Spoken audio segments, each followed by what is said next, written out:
nada, nós não temos habilidade nenhuma a não ser a Tua graça nos usando através dos dons que o Senhor nos dá, e que assim seja na vida do Teu Filho Anderson agora, que ele fale do Senhor aos nossos corações, em nome de Jesus. Amém.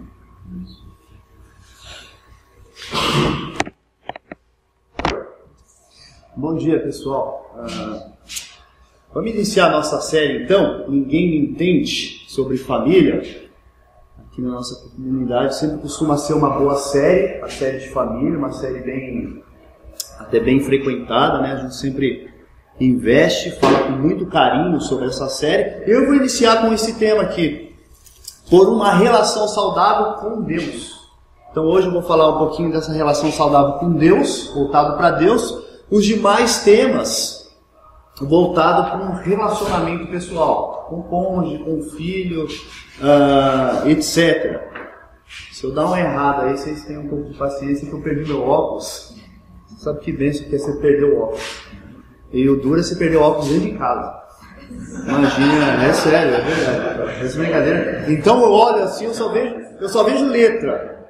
Você vai fazer exame de óculos lá com o médico, eu não sei, não consigo ver daqui não. Então eu vou me guiar por aqui, então tenha um pouco de paciência aí, qualquer coisa, que eu estou sem óculos hoje. Só vejo figuras aqui. Ok? Então por uma relação saudável com Deus, eu queria começar com o próprio conceito sobre Deus, e é interessante o que algumas pessoas falam e pensam sobre Deus, por exemplo. Deixa eu dar um exemplo aqui. Se você perguntar para as pessoas quem é Deus, elas vão dizer que Deus é tudo. É um conceito muito fajuto, muito simples, né? Tudo no sentido de ser a minha existência, tudo que eu sou, a existência do mundo, mas também numa visão do que na teologia a gente chama de panteísmo, que é a ideia de dizer que Deus está em todas as coisas. Deus está na árvore, Deus está no camundongo, Deus é um corintiano, e todas essas outras coisas aí, que o pessoal fala que Deus é tudo. Até o meu vizinho esse dia falou, rapaz, eu ia bater no cachorro ali, mas eu lembrei que Deus é tudo. Então eu falei, não vou bater no cachorro. O cachorro rasgou o saco de lixo lá dele, entendeu? Ele tem uma religião meio japonesa lá, e ele tem uma ligação com essa ideia panteísta, que Deus é tudo e que Deus está em tudo. Mas tem algumas pessoas também, e isso é bem interessante, que diz que Deus é um ser supremo, que Deus é puro amor. Relacionam Deus com puro amor. Logo, gente, por que eu estou dizendo isso? Para você ter uma relação saudável com Deus, você precisa saber quem é Deus. Se você acha que Deus é uma árvore, fica complicado você ter uma relação saudável com Deus.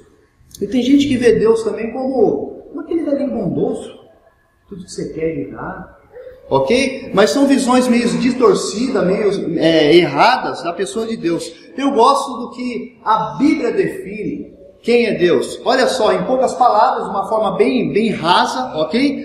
Deus é um espírito, né, infinito, eterno e imutável em seu ser. Toda a essência de sabedoria, poder, santidade, justiça, bondade e verdade. Ele é um ser relacional. Como foi difícil no começo para mim entender que Deus é um ser relacional, que Ele queria relacionar-se comigo, comunicar-se comigo. Diferente, por exemplo, do Islã, que acredita que Deus é um ser incomunicável, intranscendente, que Deus está lá no céu, ok? E é impossível eu sentir a presença de Deus. Dizem que tem um muçulmano em 2015 que ele disse ter sentido a presença de Alá. Quase foi apedrejado. Então, o Deus das Escrituras, o Deus que nós servimos é um Deus relacional. E para a gente conhecer Ele um pouquinho mais, nós teríamos que estudar os seus atributos. A sua onisciência, onipresença, etc. Como não é aqui a nossa disposição, né, a nossa proposta nessa manhã, eu vou pular um pouquinho isso. Mas o que me chama a atenção é essa palavrinha aqui, eu não sei se vocês já ouviram falar, do ateísmo prático. O que é o ateísmo prático? O ateísmo prático é aquele tipo de pessoa que diz assim, eu sei quem é o Deus das Escrituras. Eu sei quem é o Deus que nós servimos. Mas no fundo, ele confessa com os lábios que conhece, mas ele o nega com as práticas. Por exemplo, o diabo é um ateísta prático. Ele é alguém que conhece, sabe, mas nega a Deus e servir com suas práticas. Se você catar a Bíblia e olhar lá em Tito 1,16, Tito vai falar um pouquinho disso aí. Ele diz que os homens confessam com seus lábios que o conhecem, mas os nega com a sua prática. E em outras palavras, todo homem natural, todo homem ali que nasceu de uma mulher, que não se rendeu ao amor desse Deus, ele é um ateísta prático. Dificilmente você vai encontrar alguém que fala assim, eu sou ateu e eu não acredito em Deus. E se você estudar na vida das pessoas, se você bater um papo com essa pessoa, você vai ver que no fundo, ele crê em algumas coisas, ele tem um ídolo sim, ok? Então, dificilmente, tirando os ateus, todo homem natural, ele é um ateu prático. Só que existem outros que se tornam por uma falta de relacionamento com Deus. Eles param de buscar, eles param de ter contato com Deus, e eles viram mais ou menos como aquelas pessoas que dizem crer em Deus, mas não têm vida nenhuma com Deus aí fora. Eles não cultivam um relacionamento saudável com Deus. Eu dei aquele dia um exemplo, vou repetir.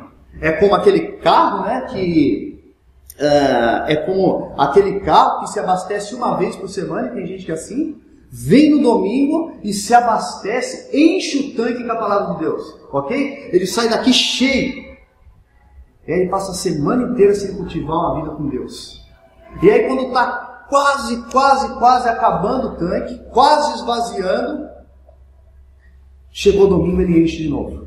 O grande problema disso é que alguns cultos, o louvor, a mensagem não é tão bom assim. Então o cara sai daqui pela metade.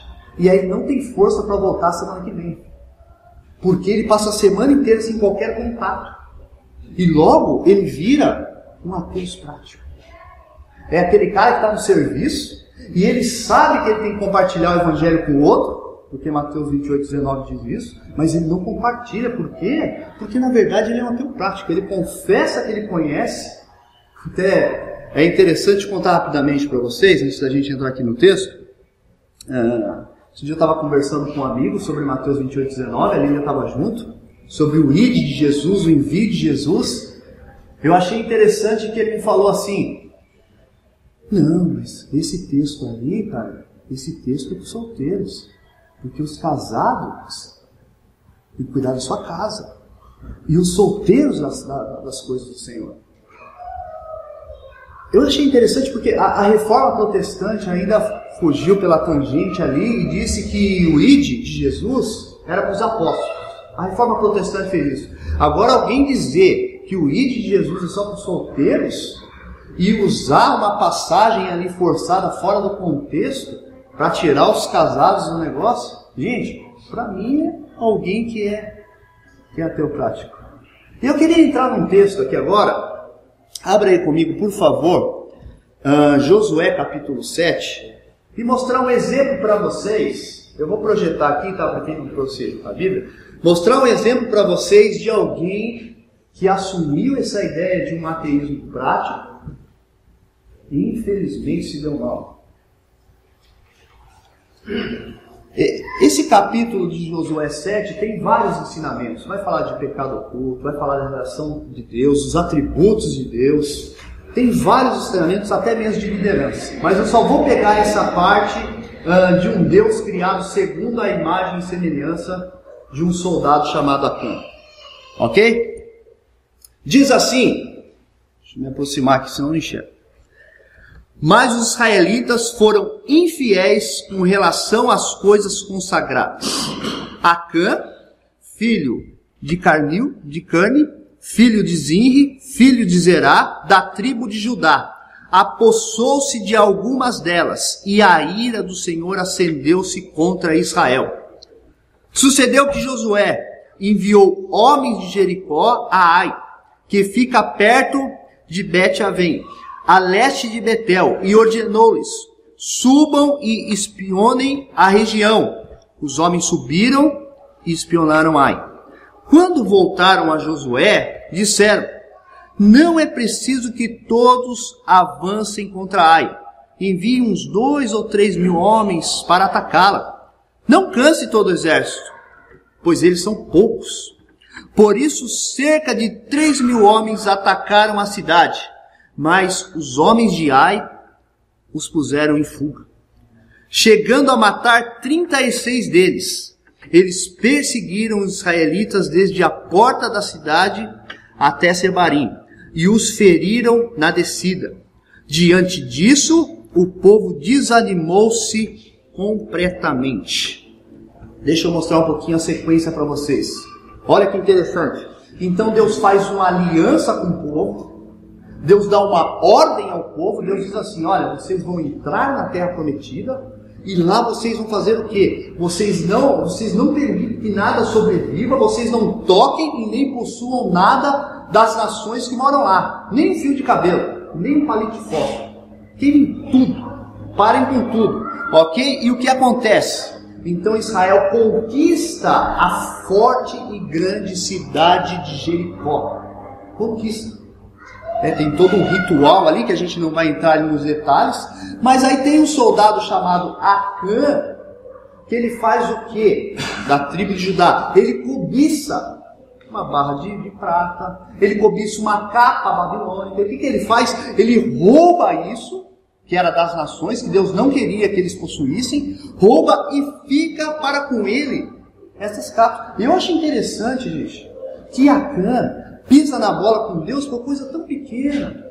Ele viu as maravilhas de Deus, viu Deus livrando o povo no deserto, ele viu as muralhas de Jericó caindo, e ele rompe com Deus por tão pouca coisa.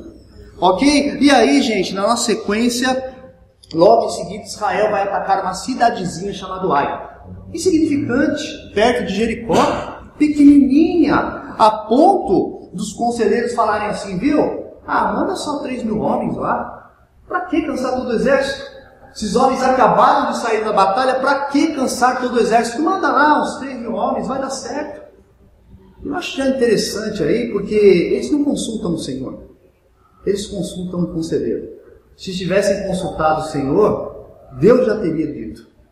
Sabe quando você está assim, numa reunião de liderança, de amigos, você fala: se eu consultar conselheiros vai dar certo.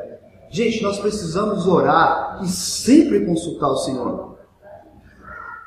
A conclusão disso é que o exército de Israel perde, alguns homens morrem, um número de 30 e poucos homens morrem, e eles saem em fuga. Eu acho bonito isso, que você tem que ver nos detalhes, mas quando Israel vence Jericó, os homens de Jericó saem em fuga e eles vão até a porta de uma determinada cidade. Agora acontece a mesma coisa, mas o contrário. Na nossa leitura aí, os homens de Israel é que fogem até a porta de uma cidade, mostrando que quem é a força de Israel é o Senhor. É o Senhor que é toda a base de Israel, para que Israel consiga vencer a guerra. Israel é um povo forte. Eles não são um povo guerreiro, um povo treinado, ok? Então Josué consulta juntamente com as autoridades de Israel o Senhor, e o Senhor revela o pecado. E Acã confessa. Acã fala: olha, fui eu. Você consegue perceber as consequências de não levar Deus a sério? Soldados morreram por causa de Acã. E quem conhece a final da história, Acã vai pagar com a vida juntamente com a sua família. De uma forma bem rápida, gente. Como pessoas sofrem quando estão em volta de gente que tem a mentalidade de Acã? Sabe o que Acã faz? Ele projeta um ídolo para ele. É como uma receita de bolo. Acã pega aqui e fala assim: já sei, vou pegar um pouco de amor, vou pegar um pouco de milagre, um Deus milagreiro, eu vou pegar tolerância com todo tipo de erro, e Acã faz ali uma receita, e Acã tira do forno, e Acã fala: eis aqui o meu Deus, esse é o Deus que eu quero servir, esse é o Deus que eu quero projetar. É como aquele cara que pega Deus, domingo, 9 horas da manhã, e tira Deus do guarda-roupa. Deus, hoje é o seu dia. E ele cultua a Deus. Quando é 11h30 da manhã, ele tranca Deus no guarda-roupa de novo. Deus, agora domingo que vem, eu abro de novo o guarda-roupa e tenho um contato com o Senhor. Acã, ele projeta um ídolo que não é Deus, ele projeta alguém, ele fala assim, Deus, quando eu precisar do Senhor, eu chamo o Senhor. Mas por favor, Deus, esse lanche de mexer, de dizer que o Senhor quer tomar conta de todas as áreas da minha vida, para mim não dá. Esse lance de dizer que o Senhor quer fazer parte do meu casamento, não dá. Deus, na educação dos meus filhos, imagina, Deus, imagina. É que o Senhor não conhece alguns princípios da psicologia.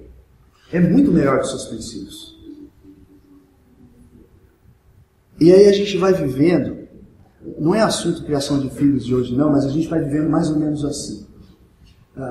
Ou a gente usa a psicologia e outras áreas que diferem com a palavra de Deus, porque existem coisas na psicologia que fazem parte da palavra de Deus por causa da graça comum, ou a gente usa a tradição dos nossos avós. Aí a gente cria os nossos filhos como escravos.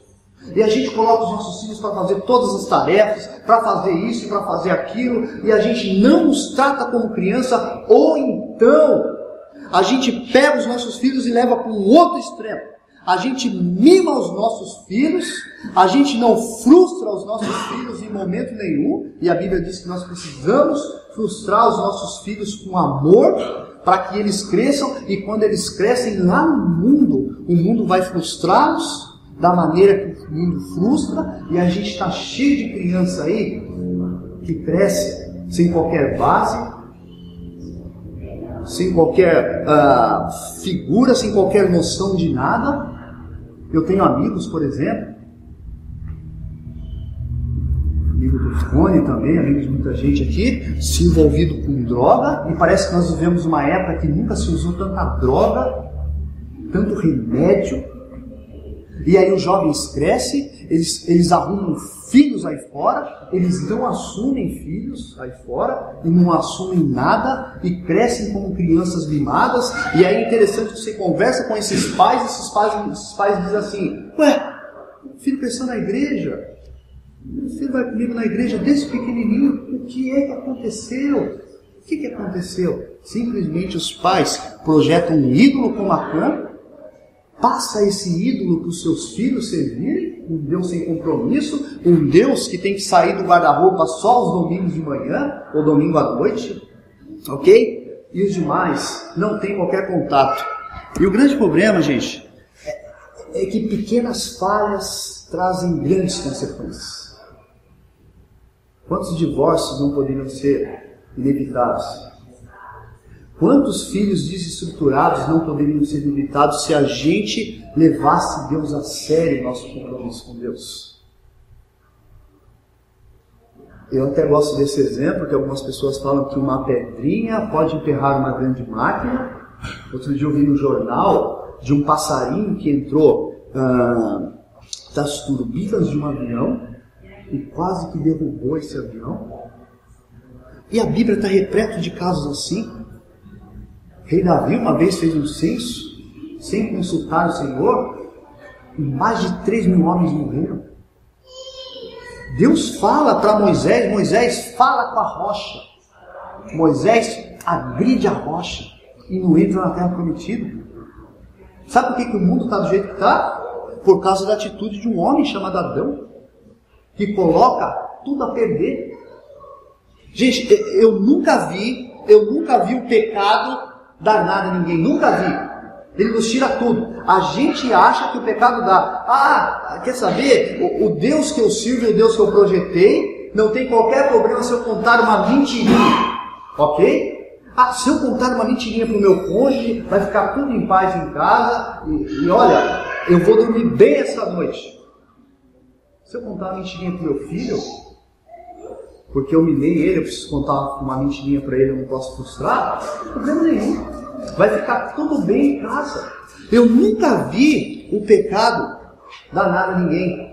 Eu não combinei com o Fabiano, e o que o Fabiano falou no começo, até coloquei ali no final, ok? Que qualquer Deus que não corresponda ao Deus das Escrituras, seja filho, seja casa, seja qualquer coisa, é um ídolo criado por mim mesmo no meu coração. E aí vem a palavra religioso. Gente, que Deus nós servimos? Qual é o seu compromisso com esse Deus quando você sai daqui? Qual é o compromisso com esse Deus diante dos seus filhos, diante dos seus amigos e dos seus familiares? Você é desse tipo que deixa o tanque esvaziar e vem aqui no domingo para tentar encher o tanque e não tem qualquer outro relacionamento com esse Deus? Rapidamente, para a gente partir para o encerramento, deixa eu mostrar para vocês aqui 3 práticas, 3 atitudes que para mim ajudam muito a ter um compromisso com esse Deus e evitar esse ateísmo prático que o nosso coração é tentado todos os dias. Ok? Olha só, gente, atitude para com Deus. Tenha um tempo a sós com Deus, mas tenha um tempo a sós com Deus mesmo.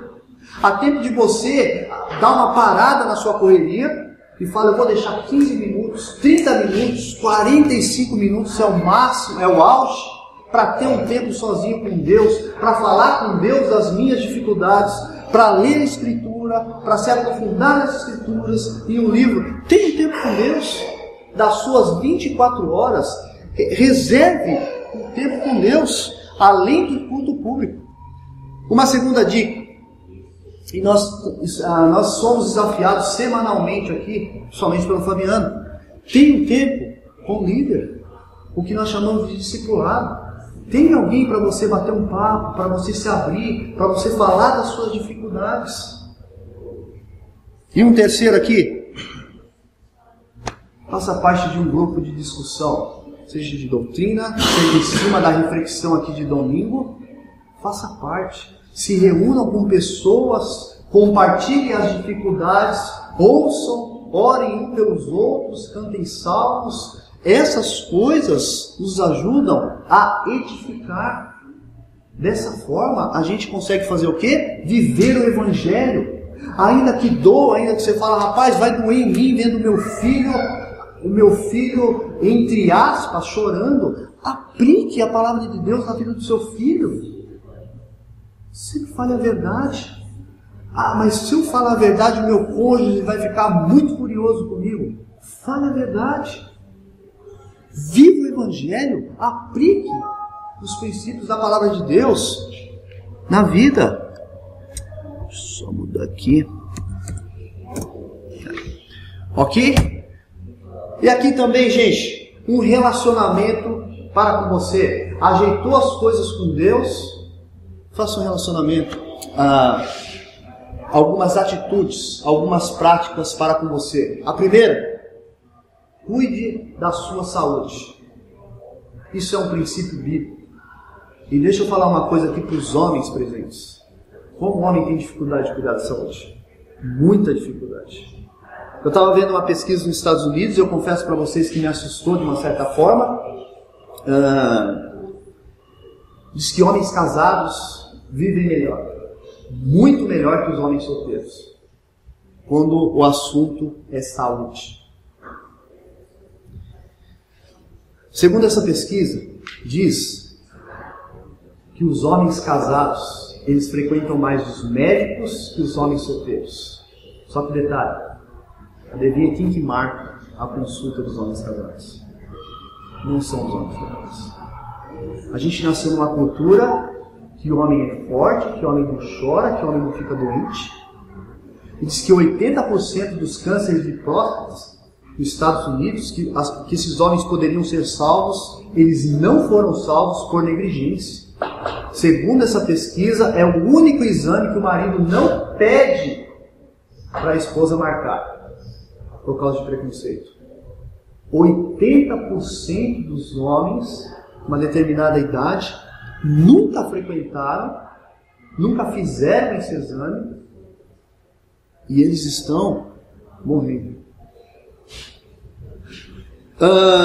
Logo, gente, nós precisamos cuidar da nossa saúde. Segundo aqui, tenha um hobby. O que é um hobby? É um tempo de recreação. Pessoas não são máquinas, você precisa ter um tempo de recreação, ainda que os homens digam assim, mas como é que eu vou convencer a minha esposa que eu preciso de um tempo de recreação? Incentivem as esposas a também ter um tempo de recreação, um tempo de hobby, ter um tempo, até a palavra recreação, ela significa renovação e muita atenção. Não confundam hobby com vício. O vício destrói. Vou pegar aqui no contexto de Atibaia, o futebolzinho como hobby, ele é joia. O futebolzinho como vício, como alguém que atrapalha o meu olhar, que atrapalha a minha comunhão com Deus, ele é vício. E o vício destrói. O andar de bicicleta, o malhar na academia, qualquer outra coisa, ele pode ser um bom hobby. A partir do momento que ele se torna um vício, ele começa a destruir. Então tenham cuidado com o vício. É a atividade que controla você ou é você que controla a atividade? Se é você que controla a atividade, você está num hobby. Agora, se é a atividade que controla você está num vício, isso aí não é bom. Isso aí faz com que você crie Deus como um ídolo, como um Deus à sua imagem e semelhança, que está te tolerando tudo, que não está mais nessa caminhada com você. E o último, eu gosto aqui do que Paulo fala em Gálatas 6:2. A ideia de dividir a carga uns com os outros. Isso é necessário. Aí você olha, marido se matando de fazer algumas coisas, a esposa nem aí, ou vice-versa também. A gente vai ver aqui, gente, nessa série, algumas coisas sobre isso. Divida a carga. Divida a carga uns com os outros para não ficar pesado com ninguém. Sem dizer que essa ideia de dividir a carga, se você olhar no contexto, Paulo está falando mais ou menos ali, até dos sofrimentos do dia a dia, como o divórcio, como a perda de um ente querido. Nós precisamos abrir a boca, chegar no próximo, olha que interessante o papel do discipulado aí, e compartilhar as nossas dores e as nossas cargas. Até é bonito que no original, carga diz que é uma palavra, significa algo pesado, porém insuportável de carregar. É algo que você pode carregar, é algo que você consegue carregar. E eu quero encerrar com esse versículo aqui. Eu gosto muito desse versículo, e até pegar ele todo para meditar. Acabei pegando esse de Josué, que diz assim, que se o Senhor não edificar a casa, em vão trabalha os que a edificam. Se o Senhor não guardar a cidade, em vão vigia a sentinela. Se o Senhor não edificar o lar, se o Senhor não cuidar dos filhos, se o Senhor não cuidar da minha saúde, todas as coisas são em vão. Olha só, inútil vos será levantar de madrugada, repousar tarde, comer o pão que penosamente granjeastes. Olha que bonito esse final. Aos seus amados. Aqui é quem Deus ama. Ele os dá enquanto dorme. Rapidinho para encerrar. Esse texto não está fazendo uma apologia à preguiça. Não está dizendo, não precisa trabalhar, fica sossegadinho aí, tranca no quarto e fica orando, que Deus vai suprir todas as coisas. Não. Esse texto está falando da primazia. O que é número 1 na sua vida? É o Senhor? Ou é o trabalho? O trabalho inútil e cansativo. Está dizendo que se Deus não edificar, se Deus não estiver na frente, se Deus não fizer, tudo é inútil. Mais um ponto. Também ensina a soberania de Deus. Olha para o texto. Ensina que se o Senhor não fizer, se o Senhor não estiver na frente, se Deus não ir na frente, se Deus não preparar, todas as coisas são inúteis. Isso me lembra, sabe do quê? Da salvação. Não adianta você ser uma pessoa boa, uma pessoa que faz tudo certinho, uma pessoa que trabalha, se você não se rendeu ao amor de Cristo. Esse texto me ensina que as minhas obras não valem nada diante de Deus sem Cristo. Ele é o início de todas as coisas. Logo, o Salmo 127 aponta para o Evangelho. É o Evangelho, a resposta de Deus naquela cruz, capaz de me salvar. E logo, o nosso subtema, olha só, por uma relação saudável com Deus, comece com Cristo. Comece com a sua vida entregue nas mãos de Cristo.